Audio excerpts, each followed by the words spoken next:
Hello, everybody, and welcome to the Wait, What Are We Talking About podcast, episode 212. My name is Bret, aka Enigma9011, and you can catch this podcast live over on twitch.tv/Enigma9011. You can drop a follow over there. You'll get notified when we go live, so you join in the fun and chaos and conversation with us. But if you can't catch it live, that's A-OK. Go over to YouTube and podcast services the very next week, where it's broken out topic by topic and put as one big video and MP3 for your amusement on the following Friday.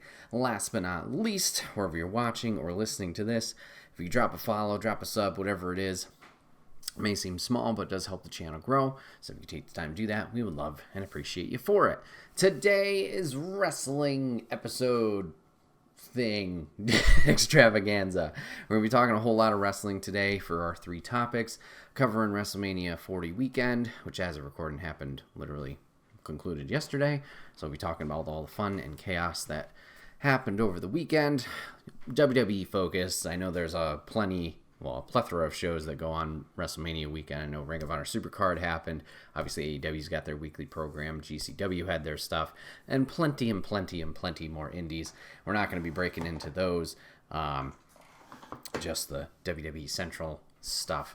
We'll be talking about all the things that happened. So let's quickly touch on the Hall of Fame to start our technically first topic, breakout, whatever it is. So inducted in the Hall of Fame this year, we had Grandma Rock. I think it was, I'm on the site. I should probably just look it up. High Chief's wife. Let's see if they have a quick link here. Do they? Probably not. Wow, way to go, WWE. What are you doing? Now I gotta search. But we had like 6 people in there. Grandma Rock. We had Muhammad Ali go in. We had U.S. Express go in there. Thunderbolt Patterson. Of course, I knew I'd forget somebody. Bull Nakano. And then Paul Heyman went in there. So, it was Friday night after SmackDown, which seems to be, what they're doing now. I don't know if that will change, because it's getting later and later. Apparently didn't wrap up filming, or at least, all the speeches till 1 a.m. Friday night. Yikes, especially for that crowd sitting through SmackDown and then that. Seemed like a lot of people also left after Heyman, who was the first one. But watching it, personally, I didn't feel like anybody took super duper long. I mean, Thunderbolt Patterson's probably was the longest, or at least most, I don't want to say uncomfortable, but awkward. Just because he rambled a little bit. I didn't think anything bad. He had a great message, which was the most important thing. I think his speech definitely, resonated more in like the general public and not like just like wrestling fans of like, this was my journey, this was my history. But honestly, watching it, I didn't feel like it was bad. I didn't feel like it was a Mr. T situation or anything like that.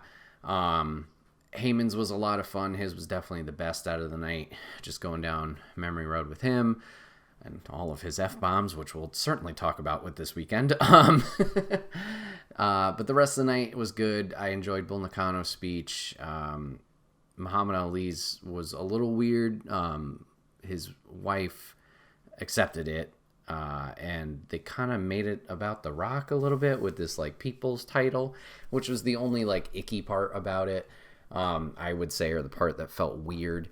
Rock came out later to do his grandmother's induction and was short and sweet with that. I don't know if it was just time crunch or if he already planned on doing it. He got one last promo in against Cody for the weekend. But yeah, other than that, it was nice.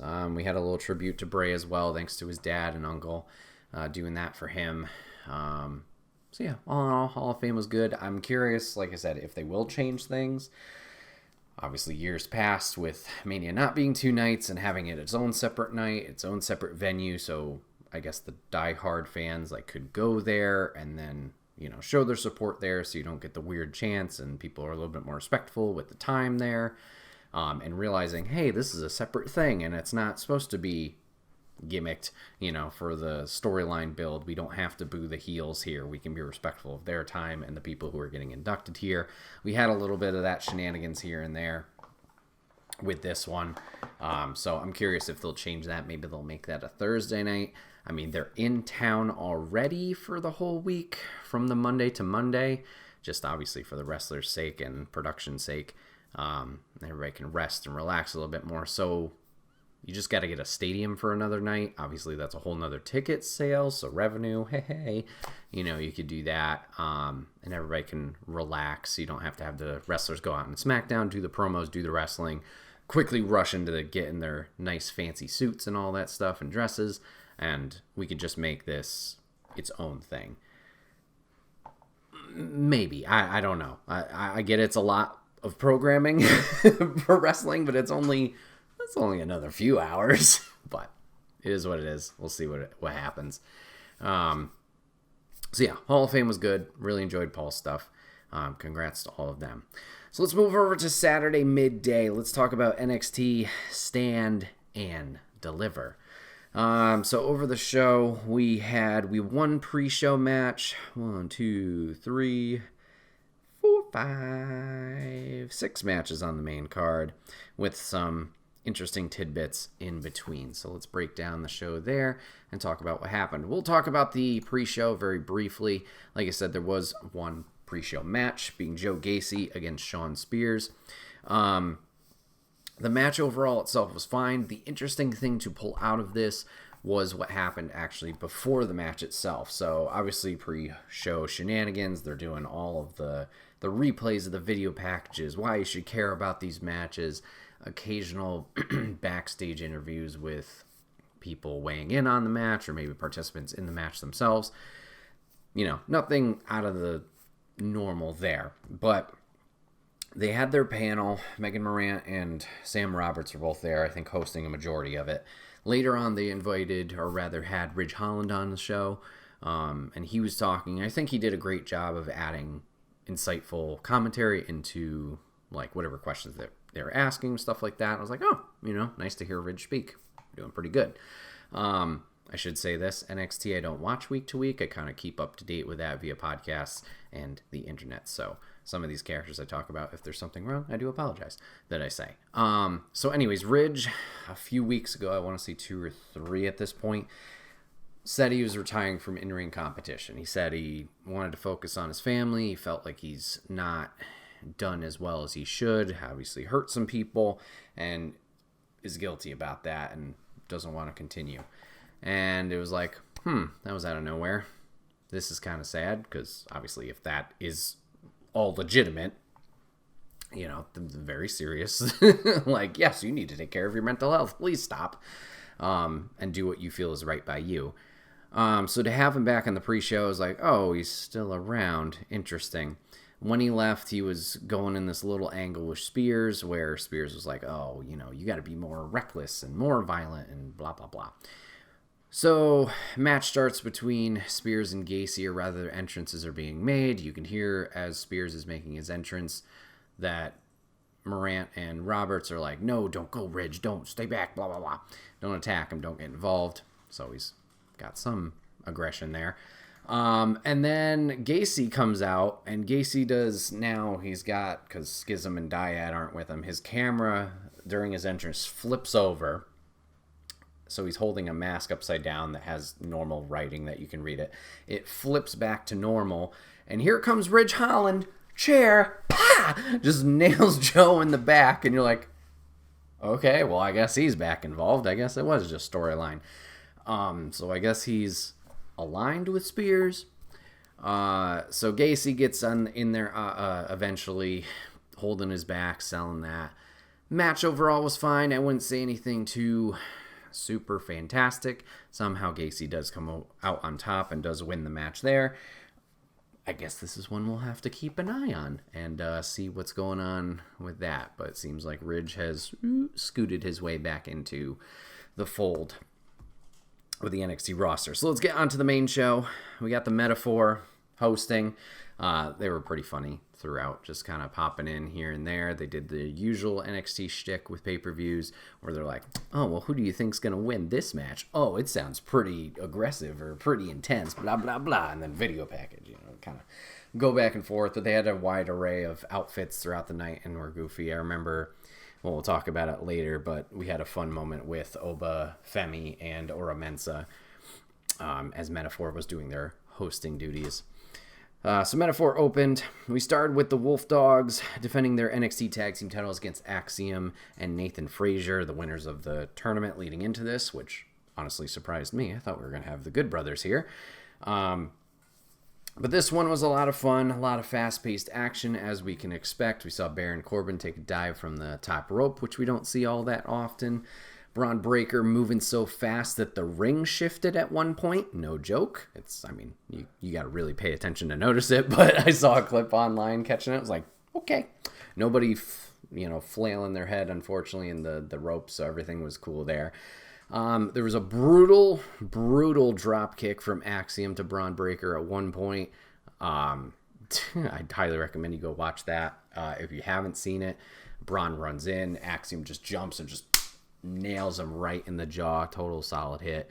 But in a surprise here, we did have the Wolf Dogs win and retain their titles. I thought with Breaker going over to SmackDown and signing there, going main roster, he was going to, this would be the transition to the next group. But Wolf Dogs did retain, so it seems like Braun Breaker is going to be pulling double duty on NXT and SmackDown.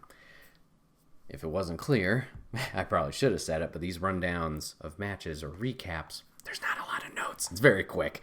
Some of the Mania ones later, we get a little bit more, but very quick notes here. So we move on to our next match. It's the North American title triple threat. Obafemi defending against Dijak and Josh Briggs. I mentioned or alluded to the Ora Mensa thing before. The Metaphor was debating well, somebody's got to interview Oba before his match, and they're all scared and terrified, and they kind of just shove Oro towards the door. So Oro's like, oh, we're on TV. Hi, yeah, we're here outside Oba's locker room. All of a sudden, door bursts open, and he gets chucked out of the way as Oba marches his way to the ring. These guys were nailing each other. I know Big E wanted Meat Mania. Well, this was certainly some of it. These guys were laying in their shots, hitting each other hard. A lot of impressive stuff from these three. We had a big tower spot at one point where Dijak, I believe, had Josh Briggs up on his shoulders in like an electric chair. No, I'm sorry. Like an attitude adjustment position, I believe, for Feast Your Eyes or something like that. Obafemi came over to that corner as they were setting up, electric chair position. So Oba was holding Dijak on his shoulders as Dijak was holding Josh Briggs onto his shoulders. Fall down, tower spot, Feast Your Eyes. Chaos. Meat Mania indeed, lady. Meat Mania indeed. We got to Feast Your Eyes to Obafemi, followed by a breakup of the moonsault by Josh Briggs. Briggs was taken out by another Feast Your Eyes, but the ref was pulled as Obafemi recovered. Oba got pounced through the ringside barricade at one point. Two Feast Your Eyes onto Josh Briggs, broken up by Obafemi with the sit-down powerbomb onto Briggs, onto Dijak, onto Briggs. Obafemi would retain in this hard-hitting triple threat here. So, crowd seemed very behind Dijak. Seems like he might be turning a little bit of a new leaf here, going more face just because the crowd's behind him. Maybe moving away from this like Sin City type character. We'll see. He did actually call out the Feast Your Eyes like old NXT. We'll have to keep an eye on him. But Obafemi also has a lot of fans behind him, being the newer guy and only having a couple matches here. He's caught on very, very quick and does a great job. So we'll have to keep an eye on that. If there's a run back, Josh Briggs improving as well, standing out as a single superstar. Seems like his momentum's just a little bit slower than the other two. Then we got the 6-woman tag. We got JC Jane, Kiana James, and Izzy Dame going against Thea Hale, Kalani Jordan, and Fallon Henley. Main story here being JC Jane kind of betraying Thea Hale, not being her friend. Little confusing on the story elements as JC Jane helped out Chase U from their debts. And then all of a sudden she's like, nah, I don't want to be friendly. So weird. It felt like this match had the most amount of time. I don't know if it was just the multiple characters in there or if it was the interest level where it felt like it dragged on a little bit. All 6 ladies did a great job. Nothing looked bad or went bad. Just not the most exciting of execution. And the finish kind of came out of nowhere. You built up this tension with Thea and JC finally facing off after the rest of the ladies were taken out. They had a little bit of an altercation. Eventually, the other wrestlers recovered. Izzy Dame tagged in from JC Jane. Thea got her into the Kimura lock, and that was it. It was literally just, it's over. It didn't seem like it built up to that finish, so obviously that still leaves the door open for maybe a one-on-one, with Hale and Jane. But yeah, after how this match was kind of going, and then just to have it abruptly end and stop, a little weird. But the good guys team came out on top. All right, after that, we got this weird promo, and not like a spoken promo, but just a video package. It was some quote, I think it was Friedrich, I do not know. Something about Advantage, but Advantage was like boldened in red, so I have no idea who that is for, but just a note. We also got the announcement that NXT is getting the Women's North American Championship being introduced, so essentially a mid-card title for the ladies, which is great. Got a huge reaction from the crowd, which is glad to hear. Obviously, they have a decent-sized women's roster there. A little weird it's not going on the main roster, but maybe time will tell. Could be like the women's tag team titles where it's shared across all three brands. Obviously, the women's tag titles have gone there in NXT a few times, but nothing consistent enough. I feel that people recognize that in the general public of like, oh yeah, NXT ladies can do this too. There's also not a lot of NXT women's tag teams, or at least established teams, in comparison to when they had the NXT women's tag team titles and then the main roster tag team titles before the merge. So we'll have to see how this one plays out, if they just keep this a solo NXT title or if they do a cross promotion thing. Or I saw some people even talking about like maybe this is just a trial situation, like does this work, is it viable, and then we'll announce or establish a main card title. We'll have to see, but cool news as well. And speaking of cool news, finally, no, not The Rock, Julia is introduced in the crowd with William Regal and the old Stardom promoter. I apologize, I don't recognize his name, but they're all in the crowd. Julia seems very surprised by the warm reception that she got, but she's finally here after rumors. I think we had rumors even before the Rumble that she was on her way, so cool to see her there. I personally haven't watched anything in New Japan or Stardom starring her, but just the Rumble online sounds like she's great. So seems like she'll start with NXT. Maybe it'll be a Dragon Lee situation where she's not there super long, gets called up the main roster. We'll have to see, but cool that they're bringing back at least like takeovers of old where there was somebody in the crowd like, oh, this is our new indie person. Like maybe we're back on that track, and cool to see her here. And that led into the NXT Women's Championship. We got Lyra Valkyria defending against Roxanne Perez.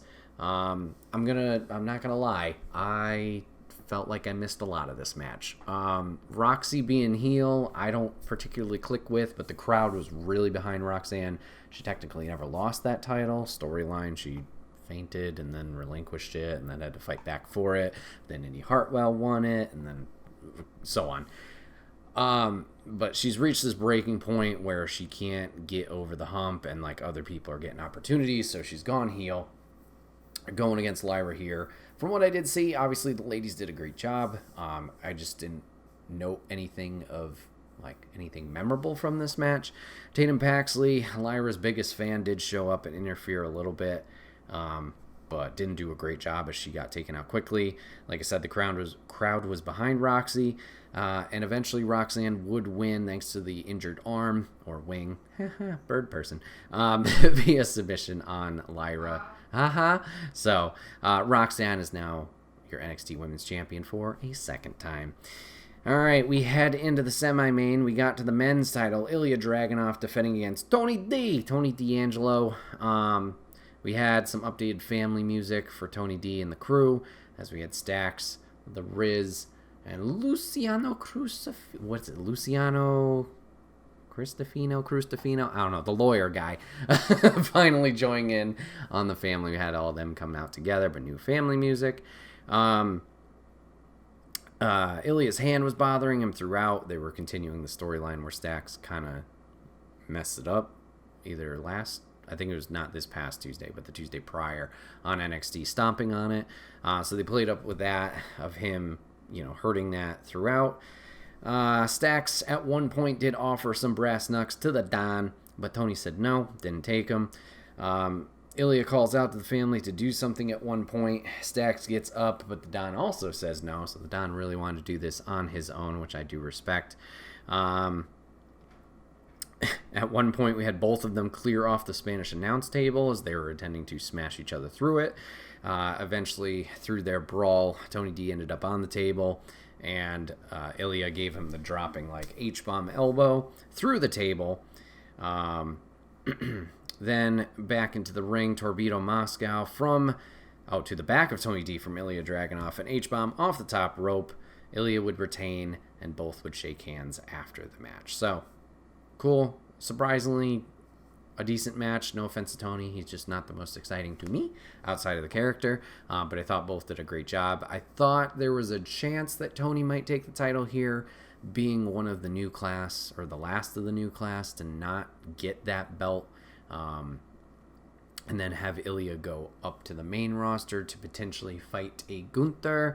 But this was signs of, nope, that's not happening, obviously with him retaining, and to what happened later on. So we'll have to see what the plan is from here, who's going to be next in line for that title. Does the Don and the family potentially show up on the main roster? I could see Tony being ready. I could see Stacks being ready. Riz and Crucifino are still very new, so I wouldn't. You got a weird Legato situation here with Elektra Lopez. Elektra got left behind because she wasn't ready, I presume. So it would just run back into that, I would feel. Not that they couldn't pull double duty or still just be a thing. Just those two stay there. We'll have to see. Backstage stuff. Tatum Paxley tried to apologize to Lyra Valkyria. Lyra said it's not the time. She seemed very angry. Understandable. She lost her title. Hopefully this doesn't mean Lyra's going heel. Might just lead into an eventual feud with her and Tatum, as Tatum's kind of playing this weird stalker fandom character. New superstar promo, Javon Evans. I know he's been wrestling on NXT Level Up. A young guy. I think he said he was 19.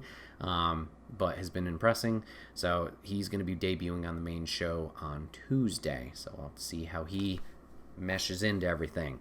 Metaphor came out one more time to do attendance record. Apparently the biggest NXT pay-per-view show ever. And then we got our main event. We got Trick Williams versus Carmelo Hayes. Oh boy. To say Trick was over would be an understatement. Everybody's singing Whoop That Trick. And then, I don't know if a lady wants to do, well, no. Booker being Booker with the Whoop That Trick song going, yeah. Yeah, the commentary from Booker all night. Wow. That tone and everything. It was interesting. But these guys did a great job together. The ref had a poor night. He was told earlier in the night in the pre-show with Ava, there needs to be a winner here, so just let it go. But someone has to finish this. We can't have this keep going on. And unfortunately, his ref took 2 bumps during this match. Got knocked out twice. First bump, Mello brought in a chair. Mello brought in a chair. Luckily, Trick was able to cut this off and use it himself. The ref woke up, took the chair from him. Low blow by Carmelo. Second ref bump. Carmelo went for nothing but net off the top rope. Another ref ran in. Trick kicks out. Mello tries to use the chair. The second referee's like, none of that. Takes it from him. And here comes Trick with the flying knee. Trick Williams wins, sending Carmelo probably over to SmackDown full time. So yeah, overall, all in all, Stand Deliver was a good time. I don't feel like anything really blew it out of the water of wow, that's going to be the match I remember. There was definitely more spots and moments I feel like I remember or that stood out from this. Like I said, the tower spot with Femi, Dijak, and Briggs was impressive. That drop kick from Axiom to Braun Breaker's spear onto Nathan Frazier earlier in the night. And yeah, just the impact obviously Ilya brings to the table with all of his matches. So, yeah, it's looking good. I'm curious if this fast tracks Trick to the rematch with Ilya. He had that match at Vengeance Day where he did a decent job, and then unfortunately just came up short before the Carmelo reveal in turn. So we'll have to see if Trick is on that track to maybe take the title from Ilya, and then Ilya can go up at some point or go from there. Obafemi, curious what's next for him. He's got plenty of contenders as well. And then, yeah, same with Wolf Dogs. How long is this going to last, especially with Braun on SmackDown? How long is he going to pull double duty? And who's going to be the tag team to take them away? I don't know if you just run back Frazier and Axiom. You got the Chase U guys. You got technically the family if they want to run for them again. The Good Brothers, are they staying down there? I guess they could go for them. Malik Blade and Idris Enofe, I feel, are in this weird like limbo where they're kind of around but not elevated, I feel, as they probably should be. Don't know if that's just an improvement thing. Who knows? So, a lot of potential coming out of NXT Stand and Deliver of where the follow-up will be. So, I'll have to keep an eye on that and see how, obviously, Julia performs and integrates into the NXT system, and then Javon Evans coming to the more main show of NXT, see what kind of impact he can make. So yeah, that wraps up Stand and Deliver coverage. All right, so let's get into WrestleMania Night 1 now. Obviously, if you're tuning into the show here, we're recording this before Monday Night Raw, the Raw after Mania, so take everything with a grain of salt of like, oh, this might happen, or like, if somebody shows up or chaos ensues or whatever storylines are planted, everything right now is pre that knowledge, so I don't want to hear it. But Mania Night 1, just some small notes. Talk about ads. Lots of ads on this show. Man, WWE was making their money. We had the Prime logo in the center as we talked with Logan Paul, and in the corner posts. Not gonna lie, I didn't think it was all that bad. I think it definitely helped that it was a transparent Prime bottle and not that annoying red to blue gradient one. That definitely would have been more in your face, obstructive, and annoying. I didn't mind it here. They had some Prime bottles in the corner set up that constantly were getting smashed throughout the two nights. So I don't know what was going on there. But then the barriers had ads, almost one per match, at least night 2 for sure. And then the posts. Shout out to Dude Wipes. I don't know what happened, but you guys were on the posts for like most of the night. I don't know if that was a production error or just whatever it was. So lots of ads. I wouldn't say it was as bad as maybe when it first started, when the Cinnamon Toast Crunch guys were on there and we're like, wow, this is something. Maybe it's just getting used to it. Can't think of the phrase, like numb to it. But just noticed every time, like, oh, that's a big banner for some drink or whatever product that they were doing. And then unfortunately did have a few production issues. This might have just been most prevalent in the tag team showcase match or the ladder match, with the swapping of different teams. Sometimes video packages were playing for the wrong team. Luckily, none of the music was wrong, to my knowledge. So at least on that point, that was messed up. It seems like night 2, there were some nights with the stage, or not the stage, but the lighting around the apron area or the canopy area, which just seems like every year, at least once, something happens where there's a light shining in a part of the crowd's face that isn't supposed to. I don't know why it would happen night 2 when you already had night 1. Like, shouldn't you just be running back everything that already happened? Weird stuff. And also at this point with doing these outdoor arenas, you wouldn't think it would be an issue, but something, small things, doesn't really affect anything. So let's jump into night one's matches. First one to kick off, we did have Rhea Ripley defending the women's championship against Becky Lynch. Motionless in White singing out Rhea Ripley. I know this was obviously a cool moment for her. She's a big fan of the band. So cool to see that. I didn't really care for it. Lead guy, if you're going to sing, sing. If you're not going to sing, don't sing. It was just very awkward. But glad she had her moment. Apparently in the press conference, which I haven't watched yet, she said she had a panic attack just before going out there. So hope Rhea's okay. She did a great job that night along with Becky. These two put on a good match, a good opener.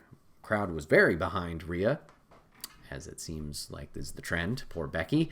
But Rhea did retain her Women's World Championship after a double riptide. He did have a riptide on the corner turnbuckle and then a riptide just in the ring. Interesting finish. I think it was good. I don't know if it was as good as the Charlotte match last year. I think everything was solid. It was just a little weird, the ending. The turnbuckle spot makes sense to me. I think it would have made more of an impact if at some point the turnbuckle cover had gotten taken off. That would have been more like, oh yeah, I can understand that hurts a lot. It was a weird bump onto there to then follow it up with another one, which makes sense. It seems like at least Mania time, everybody's got to hit 8 or more of their own finisher to really make it count. But both ladies did a great job there with Rhea retaining. So as we talked about with predictions, where does Rhea go from here? Who's going to be the next one to step up? Are they going to be leading into a draft where we get some more faces she hasn't fought yet onto the Raw roster? Time will tell. They haven't announced anything yet. I just know last year it was around this time because we had that weird backlash. Oh, the rosters are changed, but not for this pay-per-view. We'll do it the next one. Maybe the draft will not be an annual thing, and maybe it'll be in every few years. But if that's the case, who steps up? Who's fighting Rhea now? She's run through Nia. She's run through Becky. Trying to think of anybody else like in the upper echelon of the women's roster on Raw. And there's not many names that come to my head, but granted my memory is so there could be somebody glaringly obvious that I can't think of. We'll have to see. Does Becky take some time off? What's next for her as well, as she kind of did this whole grind back into it redemption thing from the NXT championship back to where she was, getting a redemption against Nia after 5 years or whatever it might be. We'll have to see. We'll have to keep an eye on that. Moving on to the second match, we had the tag team ladder match. We had DIY go against Awesome Truth, New Catch Republic, Judgment Day, Theory and Waller, and who was the other team? New Day. Sorry, guys. This were, like I said, the production thing came in. A little weird spots there. We did have a fun DIY, still doing the DX thing, so they came out pretty much cosplaying as Triple H and Shawn Michaels. They had the little DX effects on the video stuff where DIY would keep popping up in different elements of the video package. So that was fun. You had New Day coming out as Apollo Creed and Rocky. Judgment Day came out as some like superhero villains. Don't know if it was Batman inspired. I know a lot of people were saying Finn looked like the Joker from the Nolanverse movies, while Damien just kind of had this spiky, toothed up mask. Match overall was fun. Obviously, it's that fun chaos of the ladder match and weapons involved. Some crazy bumps in here. We did have the rule in place where both sets of titles need to be pulled down in order for the match to conclude. So kind of seemed like we were splitting these things up, especially with the two different hanging holders, whatever you want to call them, like separating them and not all 4 belts on one. And they made that very clear when A-Town Down Under won the SmackDown titles. Like, here's your SmackDown champions. A little bit of an awkward lull after they got them. Like, why could Theory not just crawl over to the other ladder quickly and get the Raw titles? No, we had to celebrate. This led to Theory getting attacked. Grayson on top of the ladder gets pushed off into a bridged ladder outside, breaks that. He sells it, but still is able to hold on to the championship as he's laying there incapacitated, dead, whatever you want to say. We had JD McDonough attempt to make a save for the Judgment Day by interfering. He eventually got taken care of by a double table spot outside, or double table setup. R-Truth, being R-Truth, set up for the hot tag in a ladder match. Hilarious. Crowd was very behind that. Got the hot tag, beat up Judgment Day there to save The Miz. We had a slingshot DDT on Pete Dunne from Johnny Gargano. Holy shit. On a table, or rather through a table outside. Looked absolutely insane. But Judgment Day would set up for the win here as Priest was going to go up top. Jessica Carr looking out for the superstars, the wrestlers, tried to notify, like, Damien, the ladder is broken, as one of the legs was kind of a little wobbly, so that was a little scary. He said, nope, I'm going up. Miz decided to go up on the other side, took a kind of South of Heaven chokeslam off of that.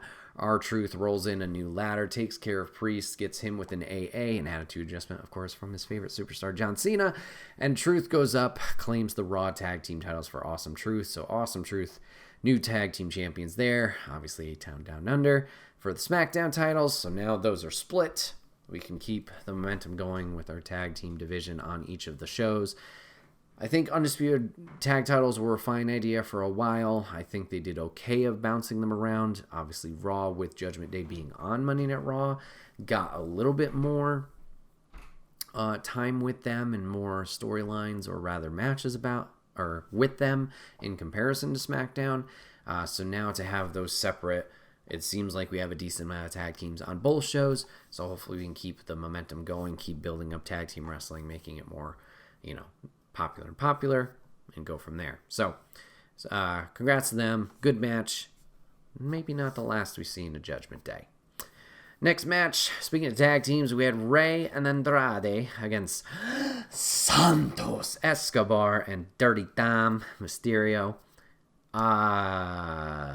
It was okay. I mean, we got a few fun spots. LWO obviously came out with the good guys. Legado came out with Santos and Dom. Just chaos. Zelina took out Elektra at one point with a moonsault.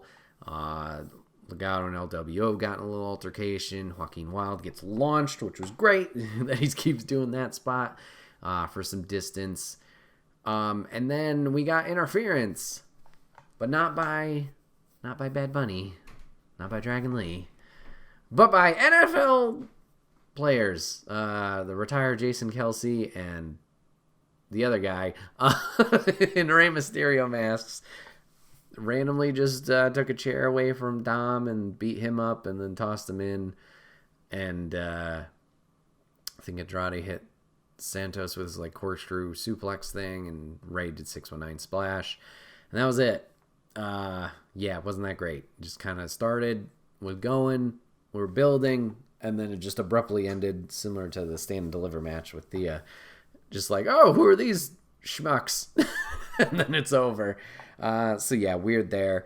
My biggest gripe with this match, it's nothing against the competitors in it. Obviously, they all did a great job. It's just the stupid swerve with Dragon Lee getting hurt. Bringing him in, announcing him as a partner on Friday, to then just have Andrade come in here and be like, oh, I'll be your partner, and actually reveal himself to be a face. Obviously, he's got the history with Zelina, so that's fine. But he's on Raw, so this is a short-term thing that wasn't going to go anywhere. I guess he'll feud with Judgment Day and maybe have a feud with Dom now. But yeah, I was just that sucks for Dragon Lee. This was a great debut year for him, or rather this calendar year would have been a great one. Debuting at Stand and Deliver NXT last year to then go to Mania the next year would have been cool, but not the case. And then, I don't know if Bad Bunny just wasn't free. I know everybody was clamoring, there's a gap in his tour schedule. He could be there for night 2, and then we did this night 1. So, is what it is. We all got a little too excited, maybe. But yeah, it was fine. Nothing great. What's up? Oh, I thought Lady said something.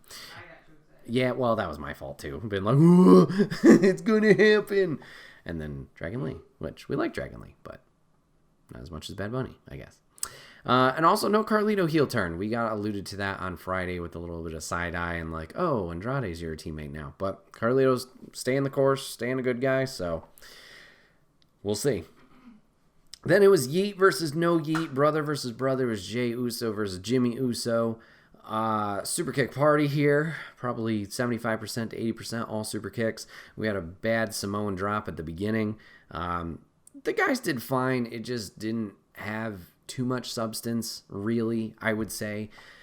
And I felt like this was the same for a few matches where we built up this feud where all this tension and like violence dished out to certain participants. And then when we get to the actual match itself, it's like a reset button hit. It's just like wrestling. There was no like energy, animosity, anger behind some of these matches. And this is one I felt could have used a little bit more. I get it a little bit, or I can forgive it a little bit more with this match because, you know, the sibling rivalry, obviously being twins, like you don't want to beat up your sibling and your brother. You want them to, you know, you want to be healthy and have a good relationship with them and be together and all that stuff. So from a face perspective, I could see why Jey would still have that hesitation. However, he's given Jimmy a lot of chances here. Jimmy cost him the Universal Championship. Jimmy cost him the Intercontinental Championship. Like, Jimmy's the one going out of his way to poke the bear here. While Jey did his own thing, went to Monday Night Raw, and has just been chilling there being main event Oos, you know, doing the whole bip and bob there. So, I don't know. That was maybe something that it was lacking. There could have been some more there. Jimmy at one point did try to apologize. Jey obviously letting the guard down. Jimmy tried to take advantage of it, but Jey with a spear and I think it was just the spear. I don't know if he did a splash as well, but Jey would come out the winner here, the victor, defeating his brother, taking a little bit out of the bloodline. And then the only other dumb thing I'll say about this match, Lil Wayne did nothing. I thought he was supposed to debut a new single here. He just went, habada, habada, habada, habada, ha. And then Jey came out, and then he just kind of followed him down. Stupid. Anyways, moving on to Damage Control versus the Big Three, Jade Cargill, Bianca Belair, and Naomi. I will say the entrance was cool to start for the Big Three, the good guys. But my advice, just stick with one theme. It was not worth it to do 10 seconds of Jade's, then 10 seconds of Naomi's, and then Bianca's the rest of the way. Naomi's got a build to her song. She barely got to the drop where she's dancing with the glow. So it just like cut her off. And it was dumb. You could have just done, you know, the elevator thing with all three of them looking badass. Have Bianca's theme kick as she seems to be the leader, at least right now. If this group even continues after this. Just do that. Go down. Do the match. Whatever. Ladies did fine, but yeah, nothing once again that really stuck out, and maybe this is just me being begrudging, or, you know, sourpuss. I don't know. For some reason, just a lot of matches didn't stick out as like, oh, that was amazing, or like anything to walk away from. Not in a bad way. Like I said, nothing went wrong. Nobody did anything wrong. Just the excitement level wasn't super there. I did appreciate Asuka and Kairi dancing to Bianca's music, as like they didn't even care, but they were just over there dancing around as they were coming down the ramp. Eventually the good guys would win this, I believe, as each of the ladies did hit their finish. On the others, Asuka did spray Kairi with the mist accidentally earlier prior to that finish. But yeah, good guy team win. Not a surprise there. You're debuting Jade. Duh, you're not going to have her lose. Bianca keeps her WrestleMania streak, so eventually maybe we can bring that into a story. Keep that going. And hey, Naomi did something. Hopefully we can keep the ball rolling with them. Not that I don't like Damage Control. I actually love Damage Control. They need some wins too. But this one seemed pretty shut and, you know, case closed of what the result was going to be. All right, and then we got into I think this was one we talked about with our prediction show, of being like, unpredictable or one of those ones I'm like, I have no idea who's going to win this one. We had the Intercontinental Championship match. We had Gunther defending against Sami Zayn. Sami heading to the ring, did see his family, his wife and son, talk to them, saw Chad Gable, and also saw his best buddy Kevin Owens up front, over by Gorilla Position, kind of pep talking him going out there. Sami took a beating here. Gunther just laying in the power bombs, laying in the chops, splashes, kicking ass. And then Sami did the whole resurrection spot he did on Monday before getting taken out with the title. He's too tough. He'll fight out of it. He'll recover. Sami hits a corner brainbuster, which we haven't seen a while on Gunther. Follows up with the haluva kick, and 1, 2, 3. Sami does win the IC title, beats Gunther's 666-day reign, ends that, and wins the title for himself. Getting a little redemption from, just all the losses he's taken recently. Overall match was good. I wasn't a big fan of, the huge momentum swing of Gunther, murdering Sami and taunting his wife and be like, he's a piece of crap, and then Sami just to turn it around like that. I get it. I understand. I felt like Sami should have pulled more out of his bag of tricks to go all out against Gunther. Obviously, we saw the corner brainbuster. That was awesome to see. We haven't seen that in quite some time. I thought there would have been more of that, akin to when Sami was going against Roman in Montreal for the Universal Championship. We saw Sami attempt to do that dive through the corner ropes DDT, and Roman, having history with him or doing his research, saw it coming and reversed it. I thought it wouldn't have been dope. We see the typical Sami dive, the big spread eagle dive. We see that. We see the corner DDT, and we see that hit. People haven't seen that get hit in years, whether he's attempted it or it's been a successful attempt, not by botch standings, just it's been reversed. And then to do the corner brainbuster, just pull everything out, make it like Sami is putting everything he has into this match. I felt like that would have added a little bit more to it to bring out, quote unquote, the old Sami Zayn. That would have been a little extra added layer to it. But I was conflicted because Sami does do a great promo being that underdog. I don't think he's been here, done that, so it doesn't feel as huge of a moment, I think, in some ways, because he's already gotten the IC title. He should be really in the world title picture. We're in a rough spot right now, potentially. So IC title, just didn't feel as rewarding to me, knowing his history. But Gunther gets taken down. Gunther's been obviously doing a great job with the IC title, building up the streak that he's had for holding this almost 2 years, which is nuts. Intrigued to see what his next steps are. It seems like Sami and Chad will potentially have an IC title match down the line as the favor being returned. Which obviously they'll put on a great match, and they put on that short one on Monday Night Raw when Sami is already kind of beaten up a little bit. So to have him more healthy should be good. It was conflicting. I wanted Gunther to keep it, potentially the Ilya stuff, but that's not happening right now. And then just to give someone else that lift compared to a Sami. Not that Sami doesn't deserve it. He's just already been there and had those successful moments, even just circling back to WrestleMania of last year with the tag titles in the main event, taking down the Bloodline there, getting his revenge there with Kevin Owens. You could have had someone else, I feel, fill this spot. And Chad was somebody we were talking about beforehand. He's had this weird, he was there in the picture, he almost beat him, the kids got, obviously upset with his loss, then he went into obscurity as Alpha Academy was doing their own thing, then he comes back now for the IC qualifier, beat the gauntlet match, fails there, then we're like, uh-oh, is he pissed and going to turn heel? Nope, he's going to do a Rocky training montage with Sami, but he's not going to be the one to do it. I think Chad would have benefited more from this moment. Ricochet would have benefited more from this moment of getting back his title he lost from Gunther.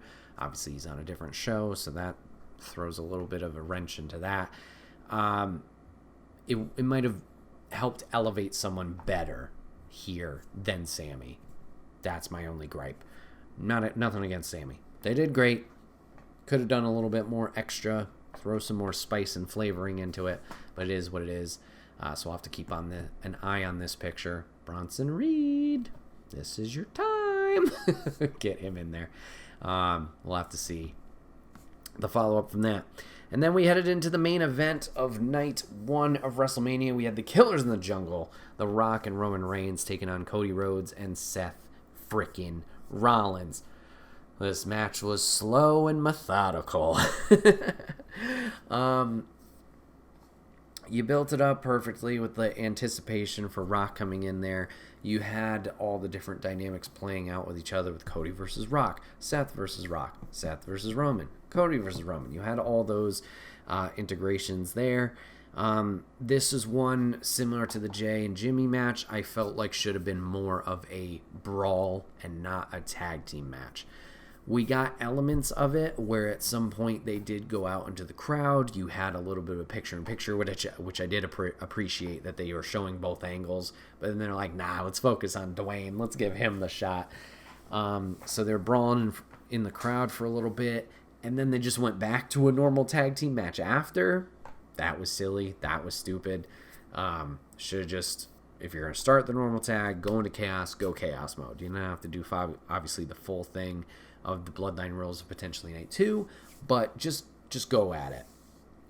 And I feel like this match should have had more of that aggressive side to it, especially from our heel, well, actually both sides of our characters, with the heels beating the crap out of Cody and Seth these past few weeks with, taking Cody, beating him out in the rain and making him bleed by the bus, whipping both of them with the weight belts.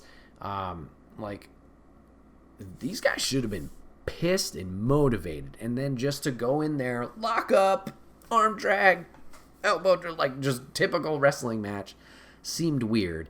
And I get it, before The Rock was like, oh, I'm on the board. You'll get fired, ref, if you count us out, blah, blah, blah. Before that, the good guys just know, oh, this is a normal match. Maybe they're holding that back. But at some point, they have to cut loose and be like, we're fucking pissed. And we need to stop these guys to try and not have, the Bloodline Rules Night 2. It didn't really feel like they had that aggressive side pulled out of them for what they received. And I don't know if that's just supposed to be the good guy flavoring on them, like the righteousness. But I thought that was missing. So, like I said, once again, the match is very slow and methodical. It kind of picked up towards the end. At one point, Roman did spear The Rock accidentally, as Seth did save Cody from taking that blow. I thought The Rock did well, surprisingly, for his first match back and doing a decent length match. Granted, tag team, but still. Didn't look like he missed a beat. Excuse me. Weirdly, no Solo Sikoa at all. Just did show. Ooh, excuse me, hiccups now. Eventually, The Rock would hit the rock bottom on Cody after nailing Cody with a weight belt as he was trying to crossroads Roman Reigns one more time. So Rock would hit the weight belt, get in there, rock bottom Cody, hit with the people's elbow. Killers in the Jungle would win as Rock would pick up the pin off of Cody. So Bloodline Rules for WrestleMania Night 2. So yeah, Night 1 overall, I say it was solid. It was fine. Like I said, nothing really stood out to me of that was amazing, as I was kind of anticipating Night 1 a little bit more than Night 2, especially the tag team ladder match I was looking forward to. Granted, chaos element makes sense, and a lot of the matches kind of were calling out to me more than what I thought Night 2's were. Rhea and Becky, the tag team ladder match, obviously the tag title main event, or not the tag title, the tag team main event, the IC title. And it was fine. It was fine. I enjoyed it. Just once again, nothing blew up in my face. So let's get on over to Night 2, which I will say now, I think I enjoyed Night 2 better than Night 1. Kicking off Night 2. Didn't have any generic notes till later. We had the World Heavyweight Championship match. Drew McIntyre against Seth frickin' Rollins. Opens with a Claymore. Chaos ensues immediately. There are a lot of Claymores in this match. Some curb stomps, some attempted curb stomps. Seth obviously carrying the damage from the night prior. Some knee pain, some back pain. Wasn't at top condition than he should be, as Drew attempted to warn him to keep his focus. Drew side-eyeing Punk over on commentary from here to there, kind of being a little bit of a hypocrite himself of not keeping his eye on the ball. But eventually Drew would pick up the win, becoming the World Heavyweight Champion, getting his moment in front of fans. I will say probably the best moment out of this, and I was going to keep it to the end, but I will call it out now. Drew tweeting out during the match. At one point, Seth was laid out. Drew went over to his wife, took her phone, tweeted out on social media that he was bored at work. LOL. Mid-match did that. Picks up the win, picks up the World Heavyweight Championship, and then gets into a little bit of a verbal altercation with Punk, saying if Punk gets in his way, he is going to end his career. Punk claiming he couldn't hear him because the headset was also a little funny. Eventually, this would lead to a beatdown. Punk trips him up, beats him up with the brace, and moment. Damian Priest's music hits. Punk smiles, gets out of the way. Priest books it down there, nails Drew with the Money in the Bank briefcase right in the head. Calls for his shot, cashes it in, rolls Drew in, South of Heaven chokeslam, huge chokeslam. 1, 2, 3, Damian Priest is your new World Heavyweight Champion.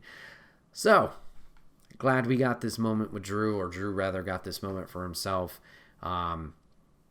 of winning in front of the crowd. Seth did have a very heartfelt message, or it seemed, saying he fucking deserved it, another F-bomb, to Drew. Before the Punk stuff. Obviously, they're building to Punk later on, so to keep the ball rolling there. And Damian finally cashing in this briefcase after, 9 months of having it? 10 months? It's right around the corner, Money in the Bank. So seeing him have that, seeing him push to this new level, excited to see what he can do at this spot. Seemed once again at the press conference from the clip I saw, he's looking forward to the workhorse title, hopes to continue what Seth has built with it, and is looking forward to those challenges ahead. So happy for Priest, happy for Drew in a way. He did a great job with this character. I assume he's re-signed, but who knows? Hopefully he can keep this up of just like going not crazy, but more and more. I don't know the descriptor I'm looking for. Not psychotic, but more and more arrogant about the situation and just driven to do what is right by him, and take out all these people that I think has wronged him. Which, I mean, hey, the best villains think they're the protagonist, and he's got a pretty good argument if you really think about it. So, moving on to the next match. We had The Pride, ? I don't know if they're even using that name or if that was just an internet name given. We had the Street Profits and Bobby Lashley going against the Final Testament in a Philadelphia street fight. For some reason, Snoop Dogg was on commentary. I guess that added to the match. I mean, it did. I laughed. And then we had Bubba Ray Dudley as a special guest referee. So, yeah. Brutal kendo shots to start off this match. Akam and Razor taking out the Street Profits with that, nailing these guys. B-Fab would eventually take out Scarlett with a Russian leg sweep through a table. Cross would get into an altercation with Bubba Ray Dudley. Bubba pulled out the glasses. Everybody went, woo! And then a spear from Lashley as Cross turned around. We had the what's up from... I believe it was Angelo Dawkins onto Cross. There was a huge dive over the corner by Montez Ford earlier in the match. Kind of leapfrogged himself a little bit, but that was impressive. We set up for a table spot for Montez to splash Karrion Cross. And then, oh no, I am the table. Botched table spot. The table broke as Cross was being laid across it. We got a new one, and that one worked fine. Big splash from Montez up top. And the good guys would win and take down the Final Testament. I mean, I kind of saw this happening. We didn't do our official prediction last week's podcast because it wasn't even announced at that point. But yeah, what are we doing with Cross? What are we doing with AOP? I mean, I guess even what are we doing with Lashley and Profits after this? It's been this weird limbo between these groups for a little while, even leading into the Royal Rumble. I want Cross to succeed. It's just not looking likely, or at least the momentum's not there. The fans aren't there, but that could be because of the booking and the momentum not being there. It's really confusing. He crushed it in NXT a few years ago, or at least I thought he did a great job in NXT a few years ago. But since his return after that set of releases and the whole Gladiator Vince thing, it just hasn't caught fire. I think the presentation's there in ways like I thought the Final Testament when they debuted and those vignettes, like, oh yeah, this makes sense. But they're not picking up wins. They're not picking any momentum. I know I keep using that word for themselves. It's just weird. AOP, I think, can be a great addition to the tag team division. Once again, we're also referencing NXT of old, so I don't know if they've kept that fervor or that skill set. We'll have to see, because they haven't been given a chance to do it yet. We'll have to see how that rolls out. Profits, I think, should get away from Lashley. Not that I think the group is bad, but just let the Profits be Profits. Let them be fun, crowd-happy heels, and get them back up to where they were. If you're going to commit to both of them or either of them being single superstars, do that. And they don't have to break up. Do a New Day situation. Hey, we're just doing our own thing. Tez had that moment at Elimination Chamber 2 years ago? 3 years ago? I want to say 2. I don't remember. He had a lot of momentum for himself, and he did great in that match. And then now he's just here and around. And Dawkins is obviously built up his skill. I remember him originally in the group. I was like, he's just kind of there. But he's done well for himself, and I think you could give him a shot. Obviously, he's got the power spots, but put him in the tag team spot again. Get the ball rolling. Do something. That's all. That's all. And Lashley, I have nothing against. I just don't really care about Lashley, and I don't know if that's just a character thing or just me liking other wrestlers more. It's nothing against him. I like him being around. I just don't care. So put him back in the world title picture. Do something. Do something. All right, next match from there. We had LA Knight against AJ Styles. Solid match from both of these guys. AJ getting some new music. Now, Slim Jim. We'll take a little side tangent here as the funniness. Obviously, Slim Jim has been sponsoring for a while. Slim Jim, maybe even some say, would be the official sponsor that got rid of Vince McMahon and made the ball really roll and getting that piece of shit out of here from pulling advertisement for Royal Rumble and then things getting taken care of. Who knows? Who's to say? But LA Knight's been part of the whole thing there, right? And they got the Slim Jim mobile. They're gonna give it away. They had the sweepstakes winners there. Great. Gave the car keys to this old couple who looked very confused. Like, did you know you entered the sweepstakes? Oh, I get a car. So there's that. And then Slim Jim does like, and they did. They had no idea. And then Slim Jim does like, oh, it's the Slim Jim Fanatics. It's the Long Boy crew. And it's just all these people obviously paid there for their time just going, yeah, and like chomping on Slim Jims. Bro.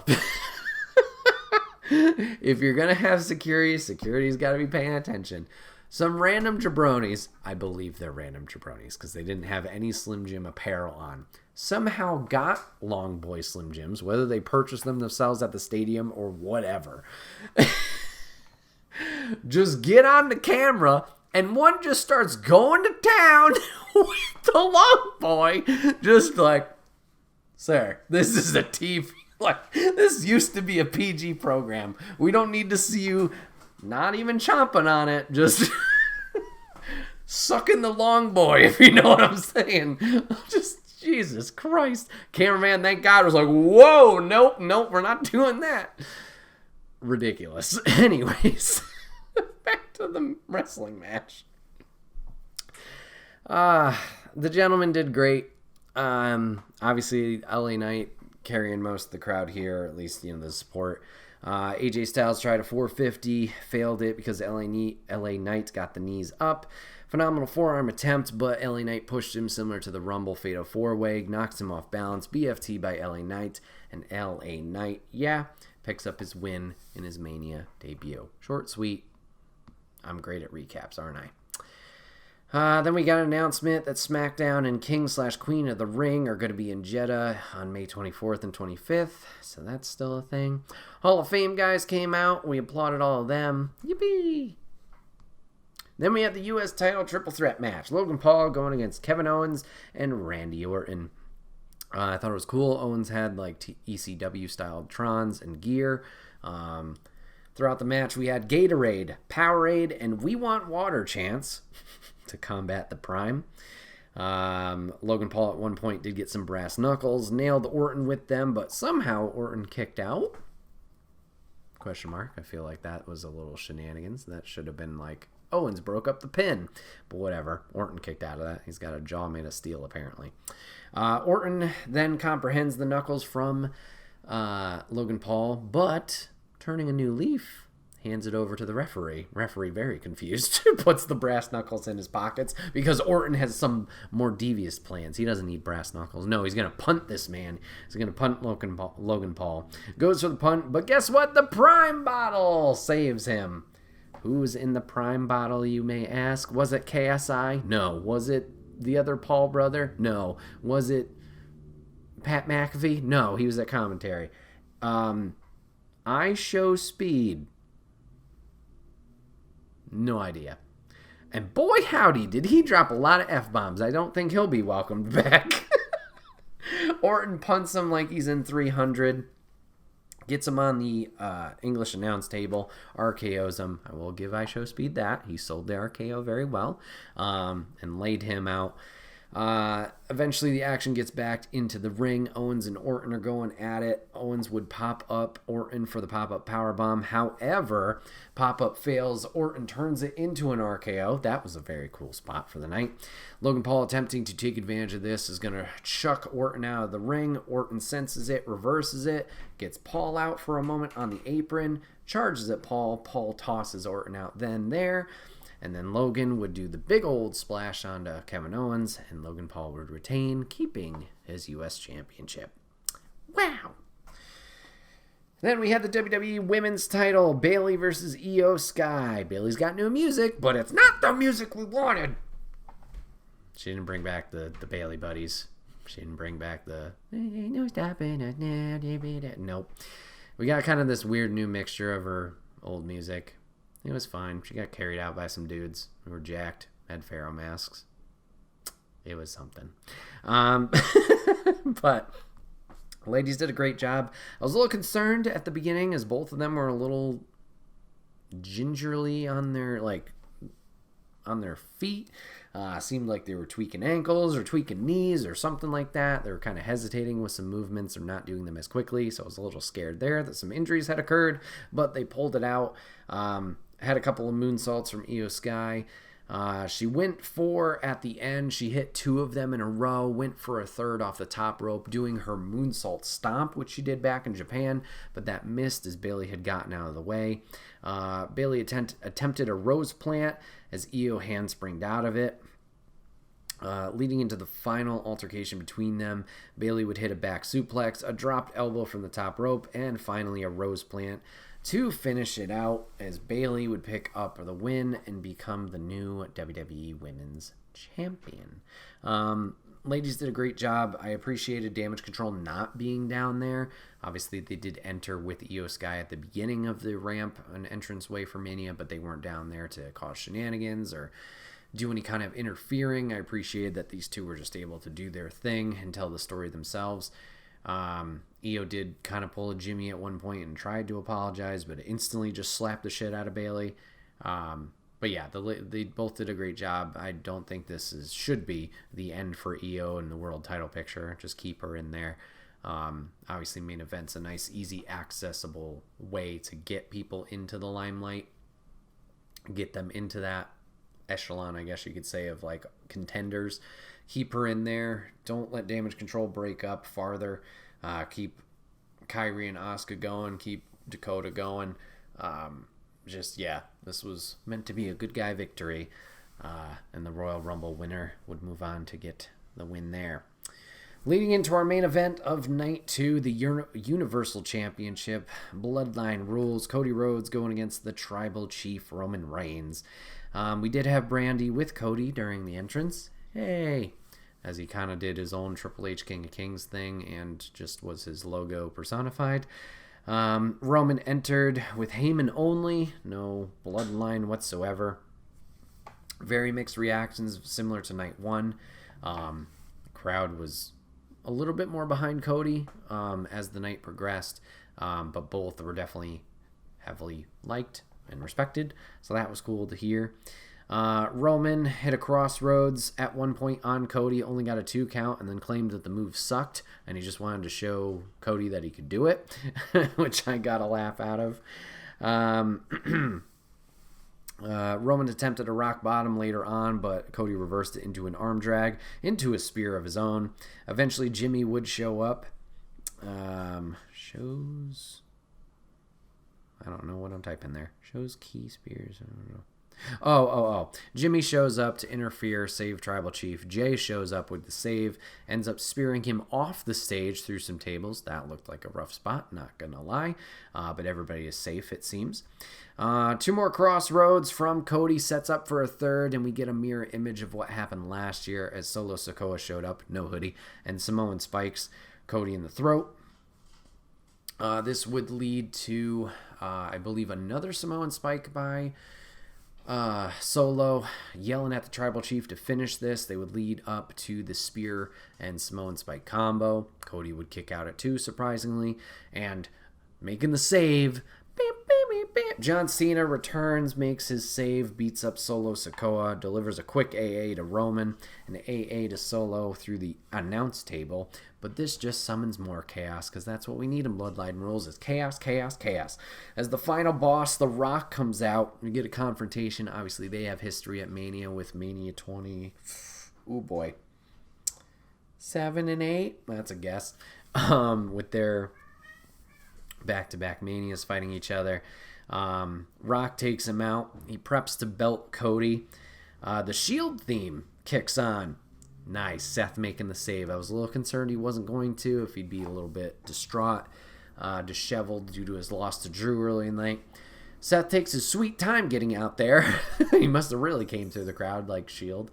But gets in the ring. Rock immediately gets him, takes him out as Seth is dressed up in the Shield gear. So Seth kind of did nothing at that moment. Rock goes to prep to belt Cody again. But the lights go out. The Undertaker is here. Lights come back on. He's behind The Rock. Chokeslams The Rock. Both disappear. Apparently he chokeslammed him to hell. Who knows? As Undertaker ran out of the stadium. Thanks a lot, Magic. So we're evened out. Roman grabs a chair to hit Cody, but notices, Moose, that Seth Rollins is on the ropes. He's getting up, and he remembers, oh shit, this man betrayed me in the Shield however many years ago. This son of a bitch, I'm gonna hit him. So he goes, nah, I'm gonna hit Seth in the back. I'm gonna get my revenge after all these years of the Shield breakup, because I hold a grudge that long. Cody takes advantage of this after Seth takes the hit. Triple crossroads to Roman. Cody wins.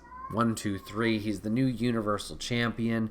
We get a big celebration afterwards as Cody is joined by Brandy, his mom, his family, Brody Lee Jr., Jay, Sammy, KO, Orton, LA Knight, and eventually CM Punk. Hugs Cole on the outside. Calls out Bruce Pritchard and Triple H to thank them. Finally acknowledge a potentially hurt Seth Rollins as he kind of limps out on the outside with Kevin Owens. I know everybody who was watching was like, why isn't he talking to Seth? Why isn't he doing that? I was thinking maybe this would lead to a storyline. It potentially could. But Seth lived up to his end of the deal, being his shield, protecting him from Roman. One in night 1 with the spear attempt that would eventually hit The Rock, and now night 2 taking the chair shot there. Seth, as he was shaking his hand, says it is his time now. No, not Cena's. It's Cody's. Cody would hug Nick Khan and the cameraman. And yeah, things a note. No Stone Cold, unfortunately. Production truck lied to us. And then no new Bloodline members, Tama Tonga. No Jacob Fatu. At this point, obviously the internet is a rumor mill. And it's one of those things where I'm like, I'll believe it when I see it. It was the same thing with Mercedes. It was like, there's a chance she hasn't shown up yet. There's still a chance she could help Bayley. And then she showed up in AEW. It was like, okay, well, that's fine. So until I see him, it's like out of sight, out of mind type deal. Everybody's reporting Tama has signed months ago. The Jacob Fatu news, I think, only broke Sunday, aka yesterday. So we'll have to see. We'll have to keep an eye on that. Raw after Mania. We'll see.